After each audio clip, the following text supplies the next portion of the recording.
2, with me and Jon Troy Nickel and our special guest, the birthday boy, Josh Singh. Hey, How's it going, Josh? it's going good. Awesome, dude. It's been a while since I've talked to you. It's nice to hear your voice. I think the last time we talked was like GDC, like last year. I think so. I think I randomly bumped into you on the street, or you bumped into me, or we Yeah, bumped into each other slowly and yes. repeatedly. Yeah, and I was all by myself. I kind of had an experiment because I got there before anybody else came from Riot, and I was like, I wonder how long. So I'm like, I've been in the industry for a while now. I wonder if I could just go out on the street and just find people that I know. And Yeah. so it was kind of an experiment. And then I'm just walking. All of a sudden, I'm like, dude, Gavin. And you're like, hey. Hey, why don't you just join my roaming pack of I know. game developers? I Like, know. okay, I was like, I don't have any friends. Can I hang out? And you're like like, sure. yeah. Yeah, let's go get an omelet. Yeah, exactly. Yeah. So the Uh, experiment actually only took like a minute before you found someone. Yeah, pretty much. yeah, dude, that's wild, man. I mean, I think it's almost part of like what I like most about GDC. Is like I can just wander around the street and I mean, staying away from like the Tenderloin and stuff like that. You know tons of Generally, people there. Come on, you kidding yeah, me? yeah, yeah. Well, I mean, Everyone knows you. the problem is that I just got a familiar face. So whenever I go to the Tenderloin, everyone just thinks I'm someone else. At least that's what I tell myself. Yeah. Cool. Well, before like we get too far into it, Troy, do you want to give the news? Yeah, so we actually have got all the results from the Retrogasm art competition, and I just wanted to, I guess, at least announce those right here on the podcast. So, man, it's pity we don't have like a little like fucking I, Benny want, Hill music I intro or think something. I think I could like I can like drum on my my desk as like some kind of drum roll or something. Dude, yeah. All right, so um, yeah, I guess let's just like kick it straight off, and we'll start with like the third place. So this give us a bit of a drum roll, man. All right, here we go. Oh Nice. man, it's so quiet, dude. Like, we need some more I, volume. like I can tap on the microphone. Dude, and I can do it too. Like we can do it together. We could like Okay, beatbox. okay. All right, ready? 1, 2, 3, go. Awesome. Third place. Third place goes to Liam Grice with his Sniper Wolf. Nice. Yeah. Woo! Yeah. So Liam the congrats. Tank. Yeah. Congrats, Liam the Tank. Yeah, it was an awesome entry, dude. Yeah, it was It sick. was really cool.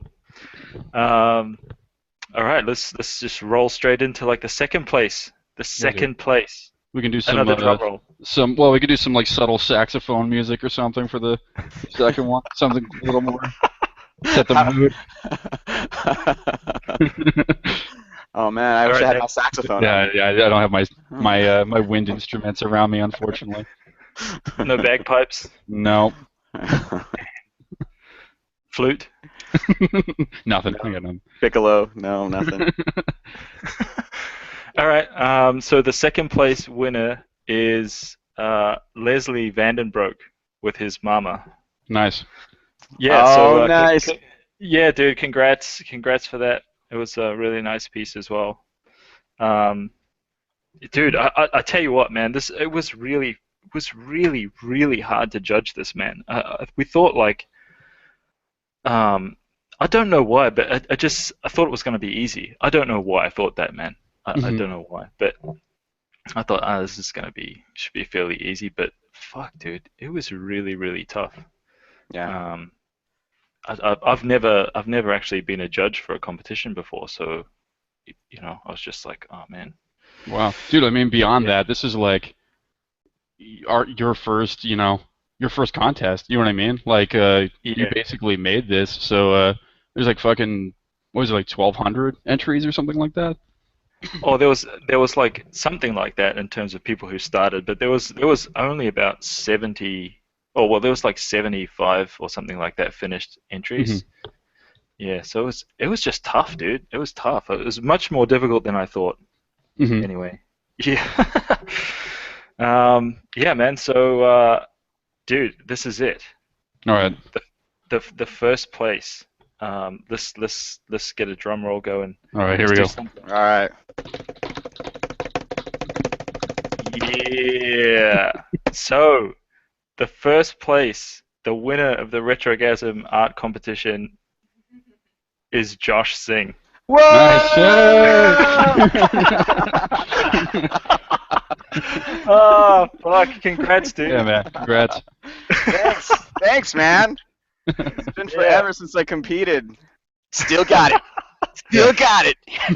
Dude, and No. and the weird thing is this has nothing to do with like coinciding with the podcast or anything, man. It's just worked out that way. It's fucking great. Yeah. Dude, Now thanks, you can guys. now you can have like 45 minutes of just shit talking if you want.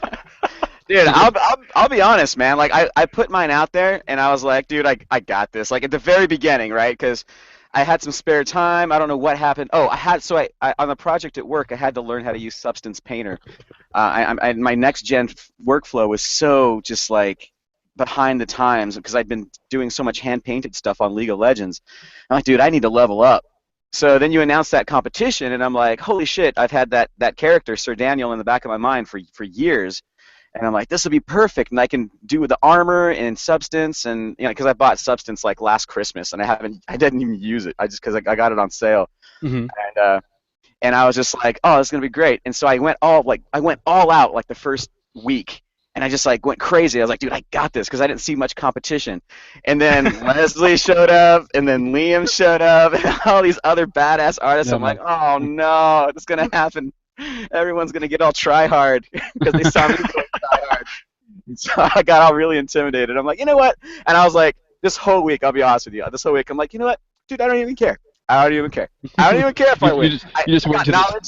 you just went to the stage of like denial where you're like, no, Yeah. fuck it. I don't even Yeah. give a shit. I Yeah, don't care if I win. Fuck totally, it. totally. Like, I mean, I had fun. I got a new piece out of it. I mean, that's all I really wanted. Yeah, that's all I wanted. I didn't want that Remy statue. Psh, whatever, it's not even that cool. I'm just like in self-denial. But now I'm like, yes, I wanted that Remy statue so bad. Finally admit it. Awesome, Dude, man. awesome. Well, congrats, Thanks, man. guys. Yeah, Dude, yeah. thank you so much, guys. That's awesome. No, it was, dude. Thank you for entering, man. It was cool to see that piece, man. It literally, man. When I first saw you, post that first whip, I was like, dude, this fucking game. I played the shit out of that, man. I did too. Ah, man. Yeah, I love that stuff. I wonder why they stopped making that, man. That was such a great game, dude. Probably just some asshole business guy was like, Standard business.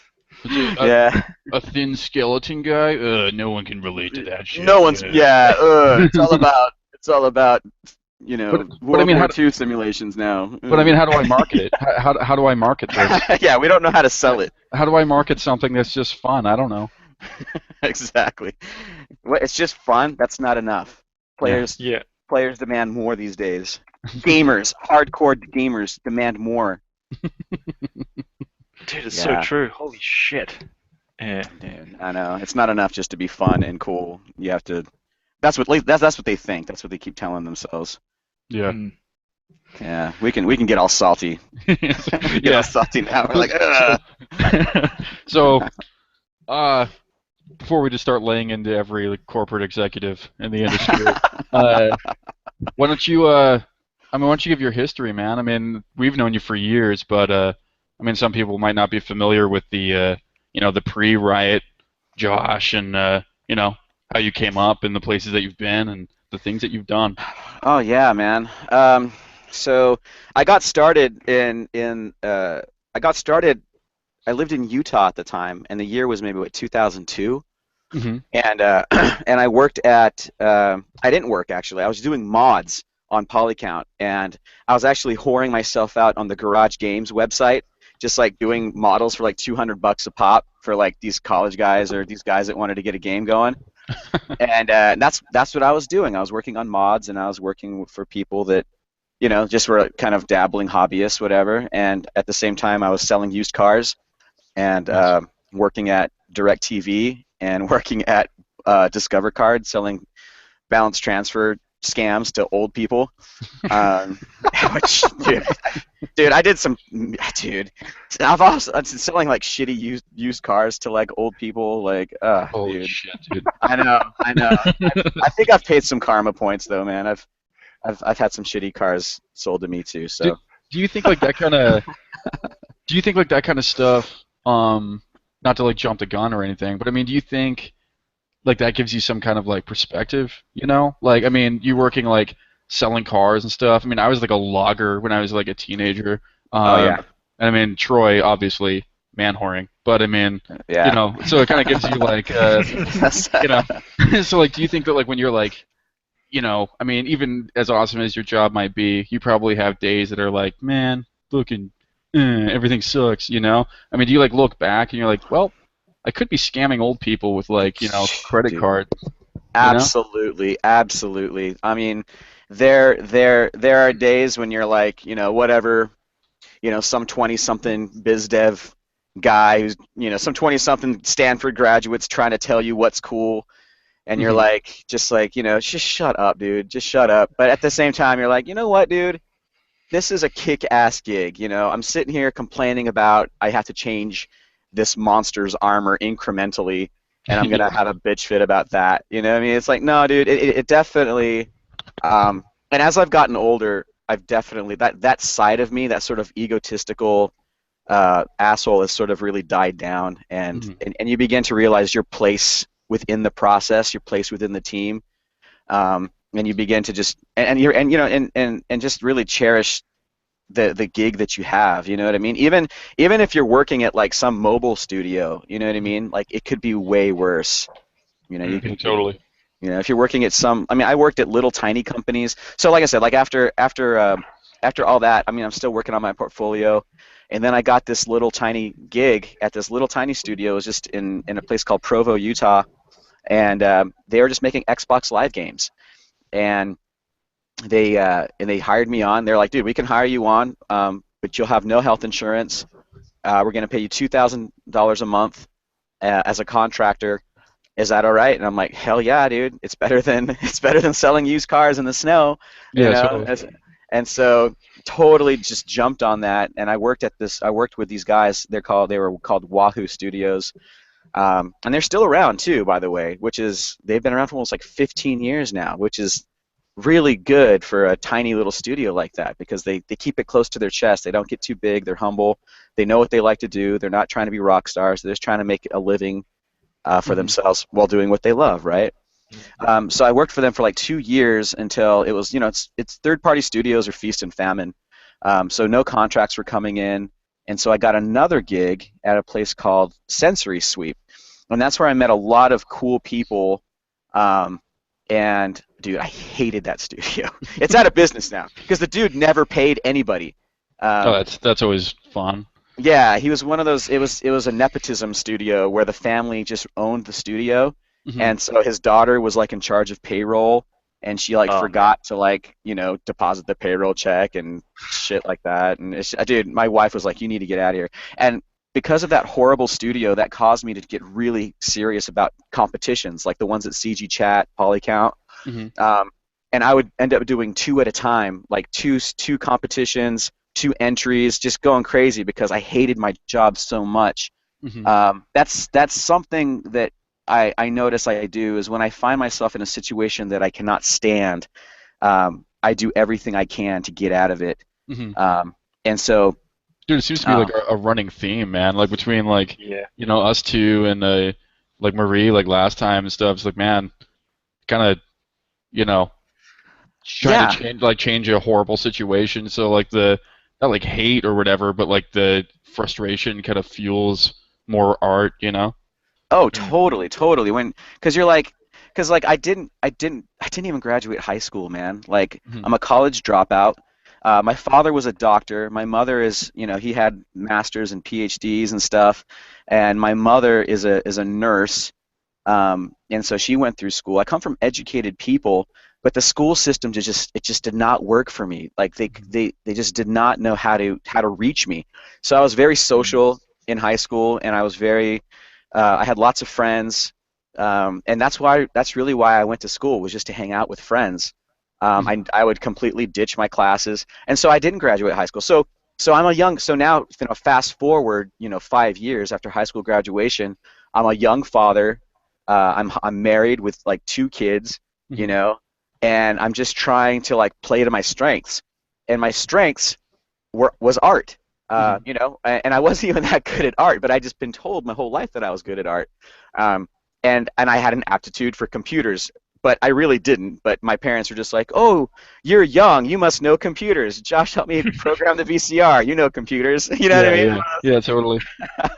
And so I thought that I knew computers and I knew art, and so I'm like, well, and then you had that breakthrough moment where you're like, oh, video game art is made by people using computers. And so I just got in. I found Polycount, found conceptart.org, found DeviantArt, and I just started posting my shitty artwork. And then I found this artist. I just started stalking people. I'll be honest. I just started finding artists that I really liked, and I just stalked the hell out of them. I look up their art. I try to find them on MySpace. I try to do all this stuff. And I found an artist in Utah who worked at a video game studio in Utah. His name was Mike May, and I think he works at one of those studios. I can't remember. It has a funny name. Starts with like a Z or a Y or something.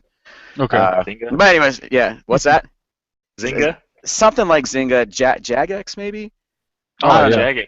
Cambridge, yeah. And I've never met this guy in person, but I asked him for a critique, and he gave me one, and I read it like at 3 in the morning. He got back to me with email, and he was so brutally honest, man. Like, he was so just like, I don't know who you are. I don't know what grade you are, if you're in high school or whatever. And like at the time, I'm like, 22, or I'm like 24, And he's like, dude, but this stuff, you will never ever work in this industry with this portfolio. He's like, you don't have any reference, you don't use reference, you don't have any technical knowledge. Like, he just tore me to shreds. He's like, your anatomy is horrible. It's comic book anatomy. You don't look like you've ever even looked, at taking this seriously at all. You have Batman and Spawn and all these sort of comic book characters in your portfolio. You cannot be taken seriously with this. And I was just like, oh, and I read this at 3 in the morning, and I was crushed. And my wife came up. She woke up because we just had a really small apartment, and she saw that I was still up. And she came in, and she's like, what's wrong? And I'm like, dude, this guy just totally tore me to shreds. But I just knew he was right, though. I knew he was right, that my stuff, I honestly looked at my stuff compared to these guys that were kicking ass, that worked in the industry, and it was not as good as their stuff. And so I was fooling myself. I was fooling myself into thinking that I could somehow weasel my way into the industry through charm or my personality, or by, just being the right kind of guy, the culture fit, and then I would just learn on the job, you know what I mean? That these, they'll teach me on the job. It's okay, and that's not the way it works. You gotta know some stuff before you even get your foot in the door. And so I was just like, well, I guess I could work my way up at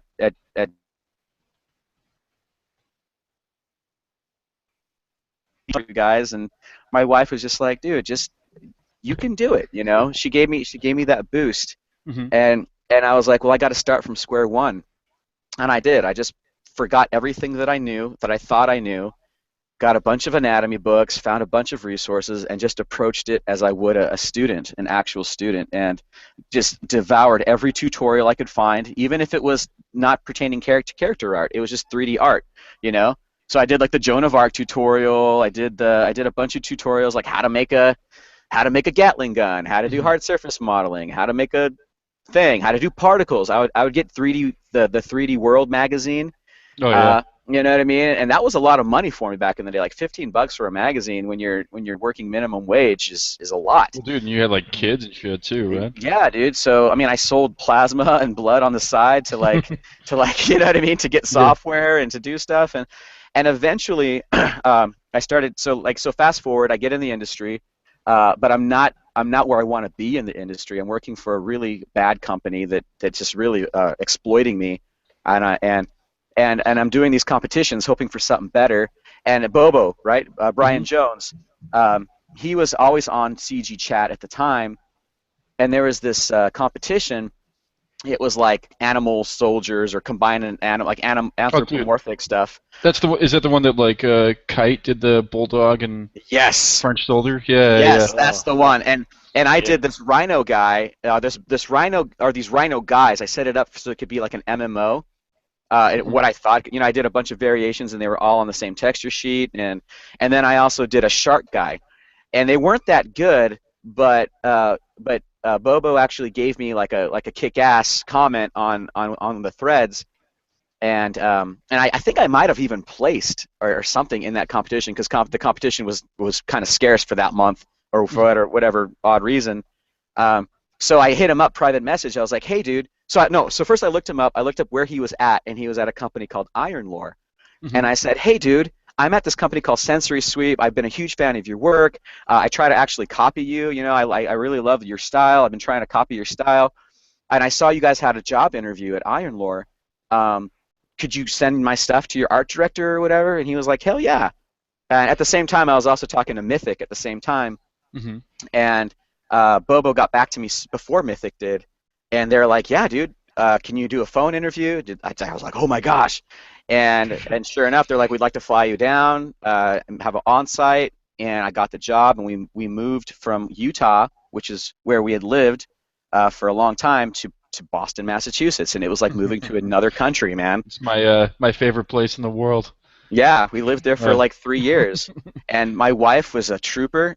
She had never been outside. She'd never really been to the East Coast, yeah.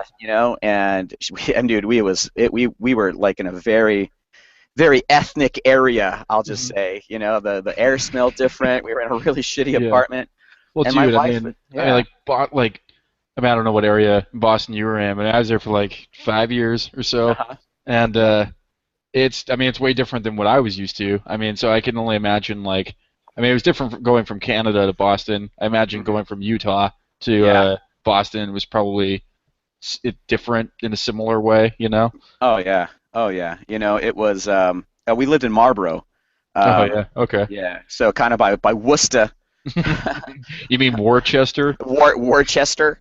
Dude, No, I it's stayed Worcester. there for like the whole time. Obviously working in Quincy, where Uh-huh. the locals pronounce it Quincy, and I refused to to to give into that, man. There's no way. But Just yeah, just pissing off cabbies for years.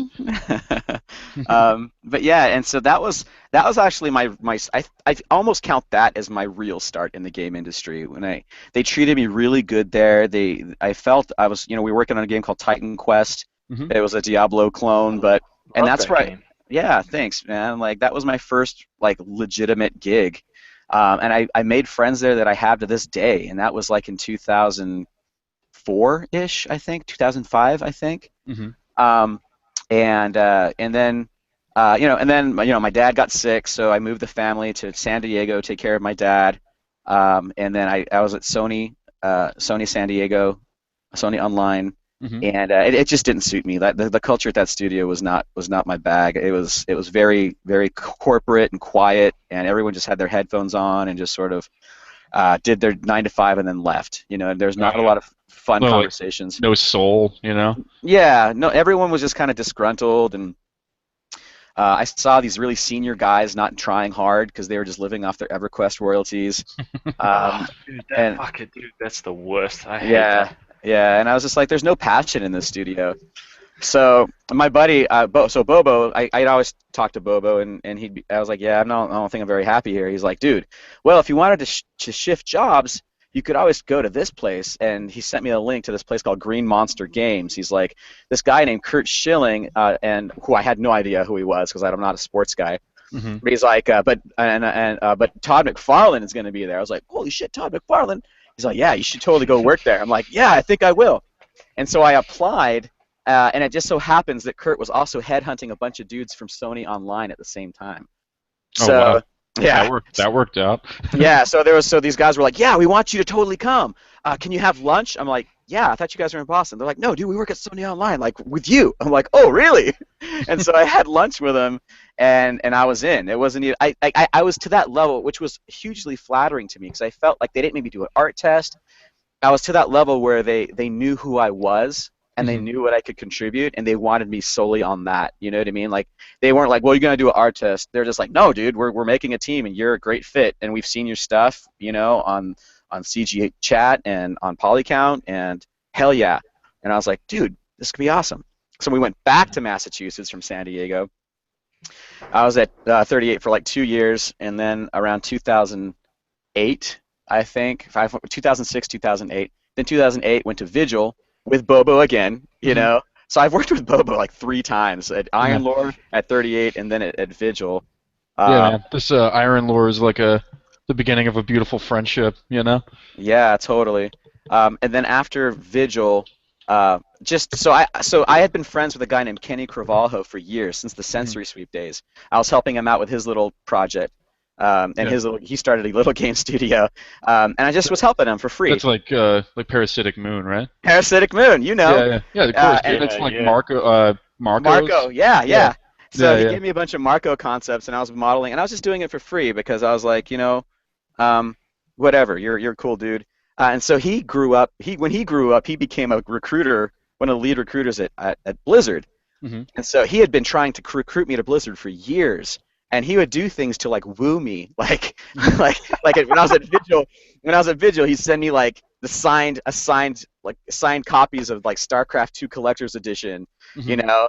And I'm like, thanks. He's all, dude, just thinking about you, bro. You know what I mean? I'm like, Yeah. and so we were on vacation in California, visiting family, and I was like, "Do you guys want to see the Blizzard campus?" Because I had been there once before with Kurt Schilling, and he was at a business meeting, decided to let me tag along. But I was like, "You guys want to see it? It's pretty cool." And so I called up Kenny and I said, "Kenny, we're in town. Can we come see the campus and get a tour?" He's like, "Hell yeah!"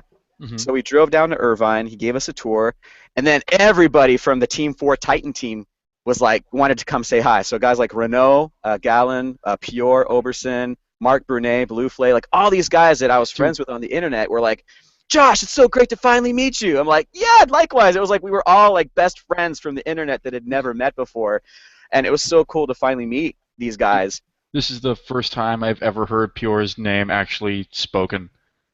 Oh Oh, yeah, You know? really? Yeah, yeah. I've only ever seen it written, and I'm like in my head, it's like, is it Pure? Is it Pior? Like, I don't know. Pior. It's like if I ever meet this guy, I'm gonna look like a fucking asshole. So Yeah, yeah, I, not now. Now I'm prepared. yeah, I just called him Pior. That'd be funny if it's different, and he just never told me. Uh, Just Yeah, I always thought it was quietly pure hating. as well. Yeah, just quietly hating you every time you mispronounce it. I know. But these were guys that I was completely like awestruck with. These guys are just so kick ass on the forums. And then I was like to my wife, I was like, "Dude, you want me to try to work here?" And she's like, "Yeah." And I was Mhm. like, "Okay." So I told Kenny, I said, "Hey, Kenny, I'll take that position if you got it." He's like, "Okay, well they want you to do an art test." And I'm like, "Okay, that's cool." So they gave me the art test. I stayed up and I was working my full-time job and I did it in like 2 weeks, like both, just on Red Bulls and staying up till 3 in the morning. Mhm. And I got the job. And by the way, I was like, "So what's this game? What is this game?" They're like, "We can't tell you." I was like, "What?" They're like, "Yeah, it's called Codename Titan, but we can't tell you the game." And I'm like, "Well, you're Blizzard. You know best. I'm sure it's going to be great." Mhm. And so I packed up the family and we moved from Austin, Texas to Irvine, California. Mhm. And I started work on Team 4, the Titan team. And dude, it was such a great premise, but they weren't ready for where they were at. Mhm. But to their credit, that game became Overwatch, and Yeah. that is what I do. I was watching. You guys watch BlizzCon yesterday? Yeah, I Uh, saw a bit of it. Yeah. Oh my yeah. gosh, dude, they are killing it. Those guys, Renault, all those guys who stuck around, they're just kicking so much ass. I mean, guys like Arnold Sang. I Mhm. guess John Polidora's on that team now. And they say like the culture was pretty toxic when I was there because they just had like maybe something like 3 managers per artist, and Oh wow. there was really no direction. Like the team was huge, and it didn't really have a solid direction, and so you had all these sort of alpha artists just kind of going, hey, what are we doing? You know what I mean? And so we would just sort of spin our wheels, and things got weird, and I mean, um, like, I don't know if you can like get much into that or not, but like, I mean, at least I always thought that like the Titan team was like the Rockstar team. You know what I mean? Like basically everyone on that team was like a legendary character yeah, artist. You know what I mean? So yeah. was it like an issue of everybody being like, the lead singer material kind of thing, or is it like you have a bunch of like awesome people who are super experienced, not their first rodeo, they know what they're doing, and then you have a bunch of managers per artist that are kind of like micromanaging them on what to do, but it's not really going anywhere. Is it Yeah. like moving So I'm not gonna. laterally versus like moving to zero? Yeah, I don't want to throw anybody under the bus, No, of 'cause course not. they're all still really cool dudes. But um, I feel as though this. I will throw one person kind of sort of under the bus, and that's and that is and Rob that Pardo. is and that name is Bobo the Seal. That name is Bobo the Seal. He screwed up everything. No, it was so Rob Pardo was in charge of this. He was the executive vice president of Blizzard at the time, and it was his. This was his project. Titan was his baby, Mhm. and the guy was never there. And Blizzard has an extremely, at least on Team 4, what I experienced, it had a very hierarchical nature, where everybody was really afraid to make a move without Pardo's okay. And the thing is, he was never there, so he was never giving okays, and so we're sitting there making cool shit, everything it just wouldn't click because nobody would ever have the guts to sign off on anything because Pardo didn't sign off on it. He didn't really delegate power effectively. And so you have these geniuses, guys like Jeff Kaplan, who are just sort of like, hey, we want to make a game, but we're just gonna just chill for a little bit, and these guys have been chilling for 5 years when I got there. So it took another 5 years for Overwatch to get out the door. So 10 years Mhm. development cycle. Um, at least I think so. I don't. I don't know. Maybe that's something I shouldn't say, but I think that's what it was. Mhm. But at the same time, so you had all these alpha artists who are trying their best to sort of make the vision clear, but they didn't have the authority to make it clear. So you had all these great ideas just being tossed aside because it didn't come from the person whose job it was to create the vision. Mhm. Um, so so I was kind of just like, whoa, man, like I'm not really flourishing in this environment. It became like, and in some respects, it felt like people were trying to be the lead singer. You know what I mean? Mhm. Because everybody wants that shiny gold star, especially when you're at Blizzard. Mhm. Um, and so I was like, dude, this kind of isn't my bag, whatever. And one of my buddies, who was a producer on Titan, went to Riot Games. Mhm. And then I started hearing this word on the street that Riot's like this golden egg. That's like this little baby Superman that's collecting, consolidating his power. It's got a huge infusion of cash from Chinese company Tencent. Mhm. And I'm like, dude, that sounds pretty cool. And so I hit up my buddy Slim, Stephen Lim, and he was a producer there. And I said, "Hey, man, what's it like working at Riot? Those those list things. Somebody hits you up, it's like, "Hey, what's it like working there, man? Are So you yeah, happy?" I'm just checking in on you. I just want to see what's. Totally, totally. It's one of those things. He's like, "Oh, dude, I love it so much." Rah, rah, rah, rah. And I was all like, "Cool, cool. Yeah, dude, I'd love to get a tour of the office sometime or whatever." He's all, "Dude, do you want to work here?" I'm like, "I don't know, maybe." He's all, "Dude, get over here." And so I didn't have to do an art test or anything, but I decided I would do something to sort of show them who I was, and I decided to do some quick sculpts of some of their characters, because this is 2010, Mhm. 2011, and League of Legends looked like shit back then. Mhm. It was a really, really fun game, but the character art was in dire need of some help. And Mhm. so I took two of their characters, Nidalee and Rise, and I did some quick busts of them, Mhm. and I show them, hey, this is what I think, this is my aesthetic, this is what I think your characters could and should look like, and they were like, yes, we need this. What? And so I showed up, so left, so long story short, um, Titan, I said goodbye to Titan. They said goodbye to me, and then, I ended up at Riot, and Riot was such a breath of fresh air because for the longest time I had been a production artist, that I had developed this sort of attitude of, you just tell me what to do, and then Mhm. I will execute that thing to the best of my ability. but the key is you got to tell me what to do. Mm-hmm. So I show up and I'm like, so what do you guys need? What do you guys need me to do? And they're like, well, you tell us. What do you want to do? And I was like, whoa. That totally like rocked my world because I'm like, I'm like, oh, are you making me the captain of my own ship now? And they're like, yeah, dude, that's why we brought you here to help, make the characters better. Where do we start? Mm-hmm. And I'm like, oh shit. And so, it was on, and I had such a good time, like teaching the guys ZBrush. Like things were kind of backwards at the time. Like they had a lot of guys cleaning up outsourcing work. And so I introduced the ZBrush pipeline, where it's like, dude, you guys can sit in the creator's chair, iterate rapidly, and then make the outsourcers do the retopo and UVs, bro. Because the amount of volume, the amount of characters that they had to do, they just didn't have the manpower to do that sort of stuff. Mm-hmm. But I was like, because they had issues with outsourcers not getting the vision right, the character didn't turn out right, and I'm like, dude, don't let the outsourcer do that. You guys do that because you're in-house. You're in direct contact with all the creative minds that are putting this thing together. Do it in ZBrush, do a quick mock-up, nail the character in Sculpt, work with the animators, see what's working, and then because we didn't have the manpower at the time, I said, go ahead, now you give this to the outsourcer, make them do the retopo, the UVs, and the AO bake. That's going to save you like a week of time, which you could be working on the next character.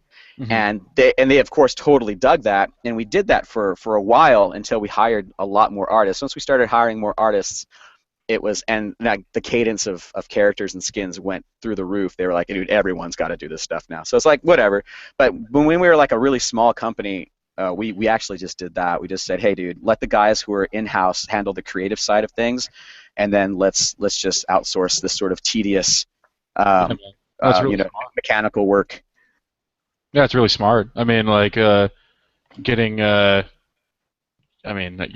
grunt work or whatever, but getting like the work that wouldn't need as much iteration. I mean, if you're like sculpting and you're doing something, you got to talk to like your creative director or art director or whatever, and bounce it back and forth. I mean, that can take time, And if you have like an outsourcer doing that, I mean, that's even longer, Dude, yeah.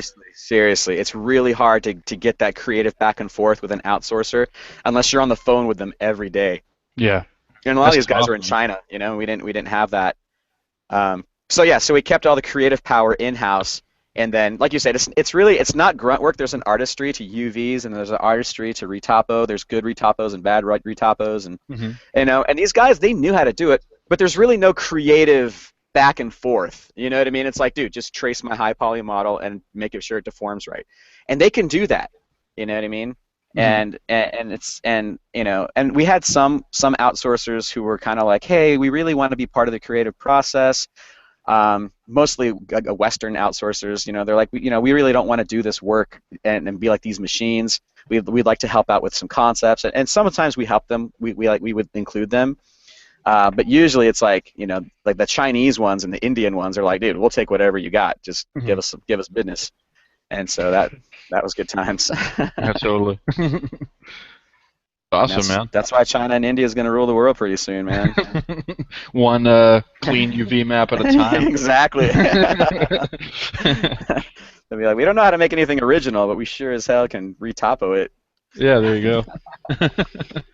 I can throw something in there, some props for that as well, man, because like I don't really know if I've kind of publicly announced it or not, but I interviewed at Riot as well, like a couple years back, and that was one thing that really stood out to me, man, when I came in for the interview. Like, I met Stephen Lim as well, dude. He's a fucking awesome guy, and everybody there was awesome. But the one thing that really kind of like took me back in the interview was the fact that everybody was just kind of saying, dude, well, what do you want to do? Like, what do you want to do here, man? Yeah. And I was just like, what is this? Like, what kind of like, what is this like job application? Like, I didn't understand this process because it's so opposite to every other place that I've worked and every other job that I've worked. It's always been, okay, so when you get here, you're going to do this, and you're just going to like fit right into this slot right here, and we need you to do all this stuff over here. And it was just so refreshing, but but kind of almost shocking at the same time, man. Like I was literally frozen in my seat for a second, I think, when Chance was talking to me about it, man. Uh-huh. I was like, huh? What do you What? mean, man? What is Yeah, this yeah, devilry? yeah, exactly. I was totally thrown for a loop, man. I couldn't believe that was the approach to it, you know. So I was over the moon at that, man. I was really, really excited. Yep. Um, so That's that crazy. was like, yeah, that was one very, very cool thing that I kind of, you know, I mean, man, if seriously, if the healthcare system was good, man, Yeah, and I know, yeah, man. dude, You oh don't even shit. know, man. I talked to Kenny so much about you. I was like, "What's going on with John, man?" He's like, "Dude, yeah, someday." Ah, I know, yeah, man. I know. Someday our paths will cross, John. Well, dude, all you guys need is a socialist, president, and then you get some new healthcare in, right? Totally right. oh man, That Yeah. Bernie Sanders is gonna make everything okay. Yeah, man, sure. He's got feel the he's burn. got all the right answers. Uh, so Josh, I mean, with every it seems like with every company that you've been to, um, I mean, each one seems to kind of have like more like stylized art, you Mhm. know.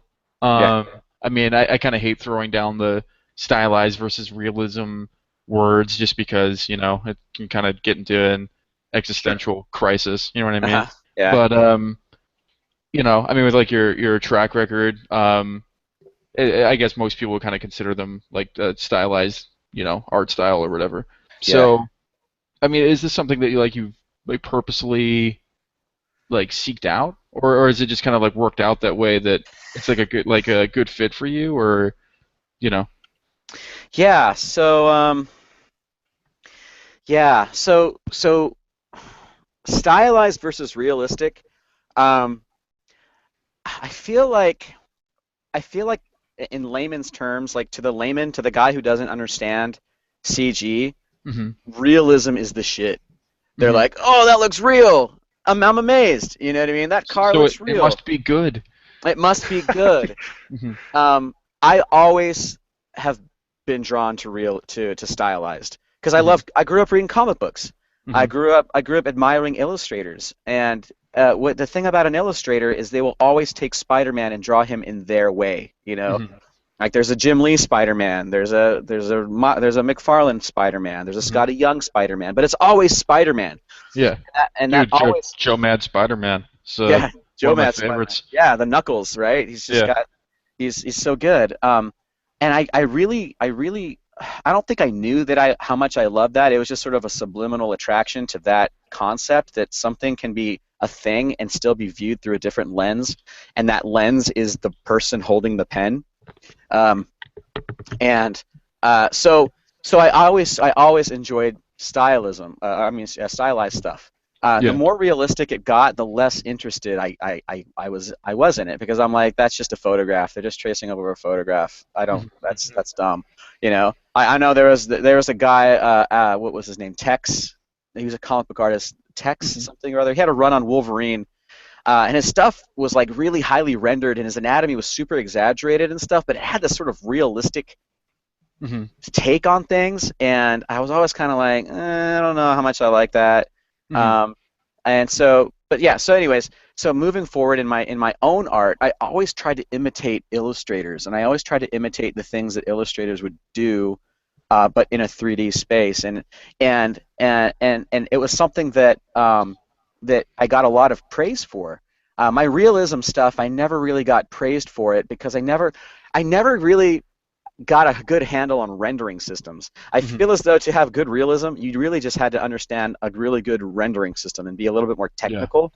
Well, dude, Um, even then, I think like a lot of the times, like what people are commenting on when it looks realistic are shaders and lighting. You know what I yeah. mean? Oh Like, yeah. Yeah, I mean, you can have yeah, like definitely. your anatomy kind of fucked up, and man, if you've got a good skin shader and like a nice lighting setup, like Yeah. people will like forget all about that, you know? Oh yeah. Totally. They go, oh, it looks so real. Yeah. Um, and and you're like, yeah, that's just the ambient occlusion thing. That's all automatic. Yeah. I'm a firm believer that realism will be automated. Like Mhm. it's going to be something that's in such high demand, and excuse me, it's something that computers can totally just replicate. You know what I Mhm. mean? There are algorithms that can replicate real. I mean, you're seeing it now with like the PBR rendering methods. You know what I mean? It's like Mhm. it can be broken down to a process that a computer can run to make something react to artificial light in a realistic way, Mhm. and without any sort of input from a human. Yeah. And I think as VR gets big and as uh, you know, sort of, that's the next big thing, then realism is going to be in huge demand, in such high demand that that these automated systems are really going to gain traction because just to keep up with with the demand for these realistic experiences. Mhm. On that same note, stylized work will will never, in my opinion, be adequately automated Mhm. because it has a human touch to it, Yeah. and it requires very subtle decision making that I think only a human imagination can really pull off. Mhm. Um, I mean, I think there's job security in both, but there's if you want to be more of an artist and less of a technician, I think that you should start learning how to do stylized stuff, Yeah. Totally. because I think, yeah, the realism take will become more. You'll almost start feeling more like a technician, just Mhm. turning sliders Well, and moving knobs. yeah, man. I mean, I think like at a certain point, I mean, I like doing like some realistic stuff or like getting crazy with the, high detail and things like that. But even then, like for me, I think like the content that I create isn't realistic. You know what I mean? It's not like it's Yeah, gonna be like, is that a photo? It's like, no, it's just a fucking warrior guy with a ton of detail. You know what I mean? I think I just like detail more than realism. You know? exactly. Yeah, I think there's definitely a difference between detail and realism. Yeah. I love Pixar stuff and the new crop of CG films because they're getting into that really fun area where the shapes are stylized like a cartoon, um, Hmm. and those shapes evoke emotion. They evoke emotion and they amplify emotion. Hmm. You can tell what kind of character it is just by its shape language, and that's something that you can't get in realism. Other than the costuming or the makeup, but Hmm. you can shape a character like like an aggressive shape and say that's an aggressive character, and things get really clear and really sort of primitive, like on a primal level, you understand what that character is because of stylized Hmm. decisions that were made by the director or the art director or whatever. Hmm. Whereas realism, you have to really rely on other techniques to get that stylized vibe. But like you said, it's all about the detail, though. You know what I mean? It's like even though it's a stylized shape language, um, you're still getting the lighting Hmm. and the sort of Like material ambience and response. exactly material reads of realism, which helps even do a weirder thing, which is Hmm. ground it even more, which I think is really cool. Yeah, man. We've been working on I don't know if you've seen it or not, but we've been working on like the Ratchet and Clank uh new game here at work, right? Uh And man, it's insane. Like, I mean, it's not really a fucking self-promotion thing. I didn't even work on it, but huh. it's like crazy stylized. I mean, it's Ratchet and Clank, right? Yeah, But I love man, Ratchet and Clank. dude, the work that they're putting in on like the lighting and like material response and stuff, it's like it's PBR. It's the Yeah, same shit that like is gonna be in like Uncharted or is in like Metal Gear and stuff like that. I mean, it's like scientifically metal. It's wood. It's like yeah, all of that stuff, but nothing is real. I mean, obviously it's a video game, so nothing's real. But I mean, it's not even like a Earth. You know what I mean? It's like completely alien, and it still lights and renders and responds the way that you'd expect it to. It's kind of uh-huh, crazy, like how the two can combine, I suppose. Yeah, man. yeah, I actually think there's tons of room for that. Hey, like every time I've kind of seen some artwork come out lately, I'm like, dude, that I'm always kind of sitting in that odd camp that is like, I do like this whole like PBR thing. Like I love it, man. I think it's cool, but it's like I I'm like waiting for that time where this kind of really simple shapes, these really kind of strong design language, sort of combines with that, and everything is like, it's almost like those shapes are still simple, they're still like textured simply, they still read really well, but everything is, it's kind of up to date current gen with all the tech in the whiz bang, but Mhm. it's still like handcrafted and it still looks really nice, and it's something that is, like you were saying before, Josh, it can't ever really be, automated. It's not really a bunch of artwork that's just spat out by some really kind of some quick like a slider tweaks in any program. It's just, I think stuff will start looking really really cool. I think that's kind of like the future for hand like hand painted stylized kind of stuff, man, is to kind of slowly start working in that tech, but kind of keep it separate so that it only enhances the handcraftedness as Mhm. opposed to like dominates it and kind of like really kind of takes over the screen. Yeah. Yeah, I think yeah, the handcraftedness I think is the thing that I miss the most. If you can do like I think Uncharted does a good job. Mhm. The guys at Mm, Naughty Dog do a great job of having something realistic, but still feel handcrafted, Mhm. right? mm, Mhm. Um, so I think they're a really good example of Yeah. of something to aspire to. mm, mm. Yeah. Totally. They think I like a good mix of the two. I mean, like, there's obviously no Nathan Drake walking around that you just zap a button and he exists all of a sudden. Yeah. Oh yeah. Frank Zhang. I don't even know. I met him. I met him once, and I just kind of fanboyed on him. But the guy is a beast. Mhm. And when it comes to likenesses and stylized likenesses, that he's making humans. You know what I mean? Like Yeah. he's making people that don't exist, and you're like, that guy could totally exist. You Yeah. know, Mm. It's like him and Grissetti. dude. Like Yeah.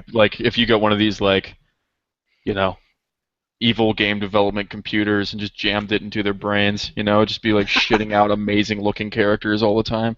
Yeah, dude. Don't even get me started on Just Grissetti, man. That terri guy terrifying. blows my mind. He Yeah. blows my mind. Yeah, dude. He's so good. Yeah. Do you I did find like do Gumroad. you, yeah, yeah. Do you What find was your like question? I mean like working on whatever you're working on at like Riot and stuff like that and in the past it's been like kind of stylized games. You worked on like Darksiders, right? Yeah, Yeah, yeah. just a little bit. I was mostly on the Warhammer 40K Yeah. MMO. Do you find like between like your work and like personal stuff, like is it still kind of consistent like tone wise, or do you find that you need to like change it up based on like your day to day? So one of the reasons I was really really stoked about that Retrogasm competition was I saw it as an opportunity to get out of my professional my work rut. You know what I mean? Like Hmm. I'm just sitting here doing hand painted all day. I'm like, dude, I need to learn. I'm getting passed by. You know what I mean? I'm seeing this PBR stuff. I'm seeing these new programs that people are raving about, and it's passing me by. I'm at that cusp. I need to. And you know what? And when you've been in this industry for so long, I feel as though sometimes you got to just once a year, just throw the smack down and be like, "What's up, bitches? I'm still relevant. I'm still Hmm. learning shit." You know what I mean? Yeah, Like yeah. It's you like I'm can't still here. just I'm still here. yeah, right. I'm Like still here. I'm still making art. yeah, I I'm, haven't. I'm not I'm not collecting any EverQuest royalties, so Exactly, I gotta still be exactly. relevant. Totally. And you know what? I think that's something that I think that's a holdover from the competition days. There's that competition within ourselves Hmm. to bust out every now and then and show these artists that are coming up that, hey, dude, I'm not resting on my ass. Yeah. I'm still learning. I'm still growing. Um, and because you see a lot of guys that just stop, like they're badass, and then you never hear from them again, and you're like, Hmm. what are they doing? You know what I Yeah. mean? Dude, so I'll tell you a cautionary tale. I mean, I was at GDC once, and there was this guy, and he was at Riot booth trying to get a job as an art director. Mhm. And this is a story about why being an art director or ascending in the ranks can be dangerous Mhm. for your career or for your artistic growth. So he's like, yeah, I'm an art director. I want to get back into making art, and this is after the big THQ closures, and he had worked at THQ. Mhm. And he showed me this portfolio of beautiful artwork, just stuff from like UFC and Dude, stuff. dude, And holy shit. I oh, oh fuck. do you know what I'm talking I about? he yeah, I know exactly the portfolio you're talking about. And I Like, was like, holy shit, this is continue. some sick stuff. And I'm like, did you do this? He's like, no, I art directed it. And I was like, oh, Oh man. oh, so so Mhm. you so you didn't do this, you art directed it. He's like, well, yeah, I art directed it, and I made sure that it was quality and stuff. I'm like, and I'm trying to be nice, and I'm like, okay, cool, cool, all right, well, we're actually looking for guys that can like actually do the stuff that Mhm. we need them to do, and we're not really looking for art directors right now. He's like, well, I do know how to do it. So I was like, okay, cool. Well, would you mind doing an art test for us? And he was kind of moaning. He was like, ugh. I was like, is that going to be a problem? And he's like, well, yeah, I'll do it. And I mean, sure enough, he did an art test, and it was very, very mediocre. It it Mhm. it was it was uh it was amateur. I'm not gonna lie. It was amateur stuff, and I was just like, what? This guy, I'm no doubt this guy understands art. No doubt this guy understands. He probably went to art school, but his skills have lapsed so hard that he cannot keep up with Yeah. what's the current demand of artists. And that's one of my biggest fears, not for myself, but any artist that I work with that I care about is, dude, that's great. We're doing hand painted stuff at Riot, but you need to like dip into the next gen or the normal Mhm. mapping workflow every now and then, and keep your blade sharp, because you Yeah, never man. know when you're going to have to whip something out, and you don't want to be left behind. Yeah, Um, yeah. totally, man. That's that makes sense. I mean, I've always thought that like I mean, there's a lot of stuff to being like a leader or like an art director or like a senior guy and stuff like that, It's a but different set of skills for sure. yeah, but I mean, there's a certain part of it that's like if you can't get into like the trenches and kind of do what they're doing, Yeah.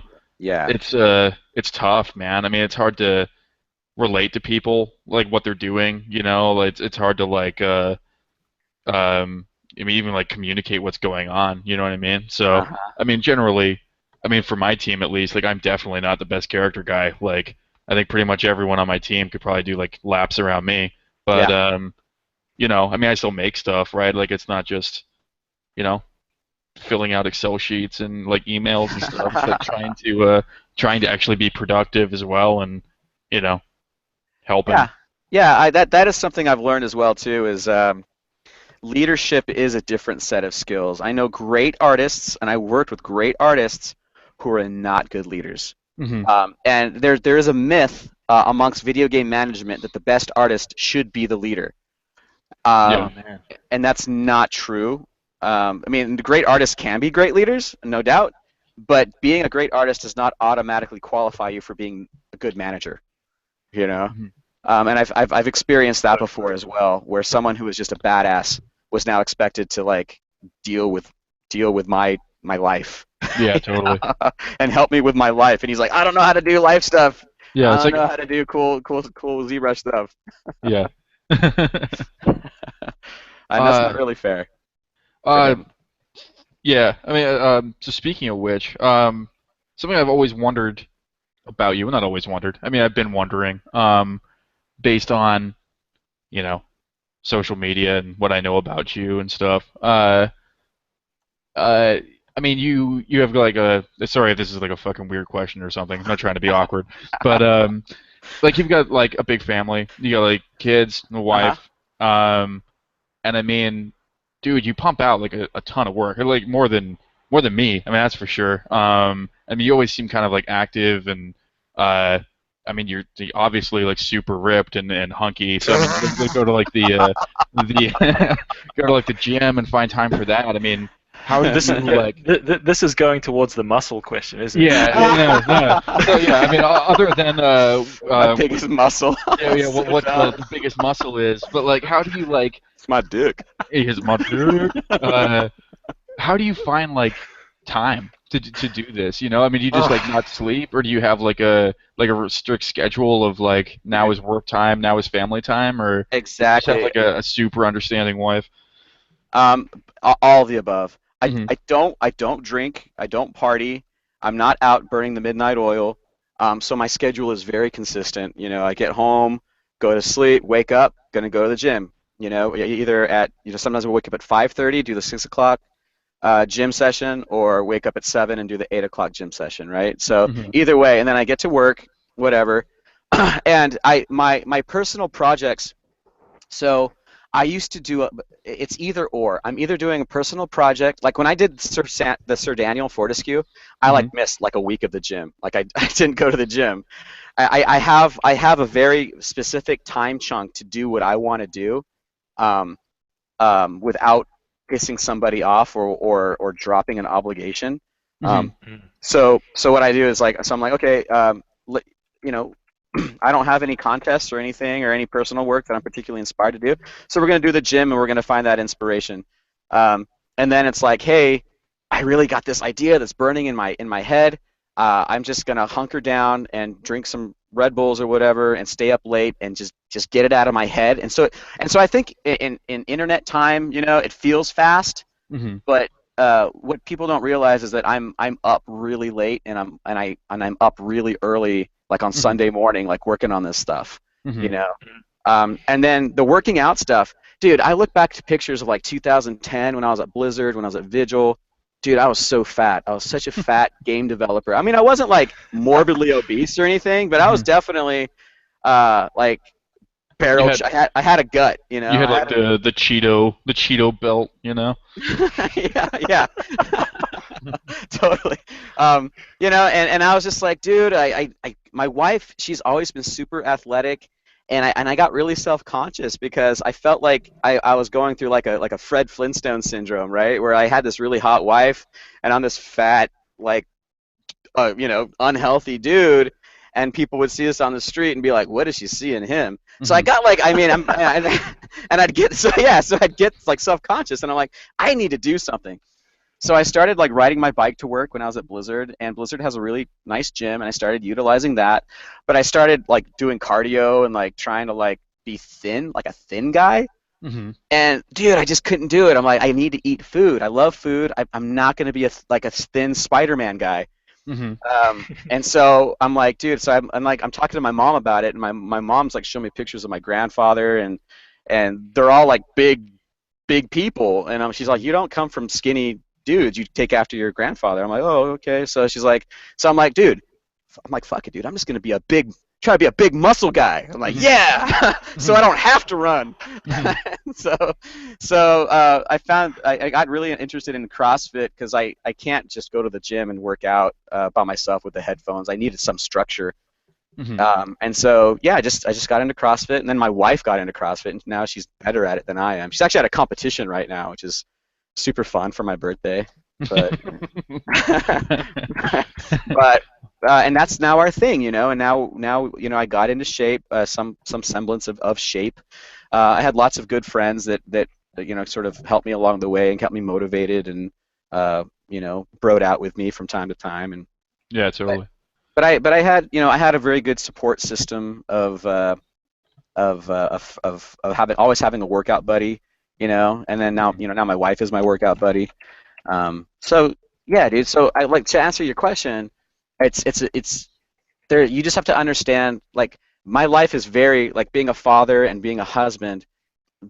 The routine is essential. Hmm. Like single guys, I guess, really, you get your own little routine, but there's so much flexibility. It's like, oh, here's my general routine. I can go to bed at 9 or I can go to bed at 3. It doesn't really matter because I'm young and I'm strong and I don't have any obligations, so I can sleep in till 12 tomorrow. Hmm. Um, but when you're a father and when you have a wife and you have all these obligations and expectations, the routine is so central. And so what you have to do is just find those blocks of time within the routine to do the thing that you want to do. And of course, there's always exceptions. You can say, "Honey, I'm really, really into this thing. Can I not go to my kid's football game?" please, you know, because I know he's gonna lose anyway, or I know he's gonna win. You know how it is. But Yeah. like, you know, you go to your kids' stuff, you know, you support them, whatever, and but sometimes, you know, it's like I don't want to go to parent-teacher conference. I'm really into this sculpt. I'm really into this painting. Can you just go and do it for me, please? And my wife has been, at first she was always very like, oh, Josh, whatever, you're just gonna play video games, and which is kind of true. But I'm like, dude, I got to get in the mood, you know. So I need to gather reference. I need to gather reference. Yeah. But she's very understanding now, and I think she's seen it. I'm a very easygoing guy, but when I get in the zone, I get very intense, and I get very much like leave me alone, and to where like I almost hurt my kids' feelings sometimes, and my wife's feelings when I got the headphones on and I'm jamming, and they're like, it's time for dinner, and I'm like, fuck dinner. I don't need to eat. Yeah, this is my dinner. Dude, Lena is going to listen to this podcast, hear this part, and just go, "It's fucking you. He's talking about you." I'm exactly the same, dude. That's me to it. Yeah. It's terrible. I feel bad sometimes, man. Yeah. Yeah, it's like, hey, it's time for dinner. It's time for the movie, and you're like, I don't want to go to the movie, and so but you go to the movie because you already bought a ticket, and then you go to the movie, and you're just thinking about like, oh, dude, how am I gonna handle that filigree, dude? You know what I mean? Like, you know, what's a cool way to do some hair? Oh, dude, that one dude, you know, how does Gavin do that armor? I'm gonna ask him how he got that, all the scales on the armor for his barbarian piece, which I do want to ask you, by the way, but you just, you know, and when you're in the zone like that, it's and that's your career, and that's your lifeblood, and that's how you make your money. I think you allow yourself to really bask in it, you know, and you know that's where the magic happens, and you don't want to leave because something good's going to happen. And so anybody that tries to take you out of that zone, you almost get pissed at them, you know, because it gets I don't know. Sometimes you have to do a lot of work. It takes a lot of energy to get into that zone. You have to stop watching TV. Put your headphones on, turn on Spotify, drink a Red Bull, cup of coffee, whatever, and then just start going. And if somebody tries to pull you out of that flow, you're like, well, this better be fucking important, man. Yeah. You know? Yeah, totally. Yeah. Yeah, man, I'm like one of those guys that gets like easily annoyed by sound too. I don't know what you guys feel about that, like, you know, with the office mates and shit like that, but you know, dude, like it's not that I have like a squirrel's attention span, but yeah, man, like eating or like just like talking or like anything, right? Just like totally fucking brings me out of it, right? I just end up just like working with like music blasting in my ears. I think I'm probably gonna be deaf by the time I'm 40. Yeah, dude, you might hate working with me in the office because when I'm in my zone, I'm in my zone. But then, like, after my zone is usually like in 3-hour chunks, you know. So I'm jamming for 3 hours, and then after 3 hours, I'm like, spent, and then I take my headphones off, and then I'm just trying to chat up anybody I possibly can, and I'm goofing off, and I'm making jokes, and that pisses guys that are still in their zone off, and they're like, dude, can you please shut up? You know what I mean? I'm like, no, I want to talk about, you know, just having one grown man shush another grown man. Yeah. The awkward fucking stare down across the office. Yeah, I know. I was like, I want to talk about Game of Thrones now. Who wants to talk about Game of Thrones? And sometimes at Riot, like, nobody wants to talk about it with me, so I'll just stand up and just start talking until I make eye contact with someone, and then I'm like, now we're talking. Yeah. It's like now you're locked in. Now you're locked in this conversation. Totally. I'm like, I just need some social contact real quick. I just got done, like, being a robot, and I need to talk about something. So yeah, I mean, yeah, I totally sympathize with it, to the guys that need that thing, and so these days I'll be honest, I don't do that often. These days I'll usually, does anyone want to go for a walk? Because we have this little coffee shop at Riot. Oh yeah. Anybody want to go for a walk? It's time for a walk. Let's go take a walk. And usually there's usually takers, and if there's no takers, it's like, fine, I'll go walk by myself. Fuck you guys. You'll meet someone within 1 minute, man. Like, yeah, I know, right? Yeah. Yeah. I don't know. It's different when you're at work because everybody's in their own brain, you know. When you're in the city, when you're like in San Francisco and you're just looking for a friend, like there's other people looking for friends too, you know. It's like, you know. Yeah. But if you're like at work, everyone's like, no, I don't want to go for a walk. I got my own problems, my own trials and tribulations. I don't want to hear yours. I'm like, oh, okay. Yeah. Yeah, man. I mean, even like, I guess going back to it, like, even with like GDC, that's pretty much what that time is just a bunch of guys strolling around. Like, man, I wonder if people who are exactly like me are wandering around right now.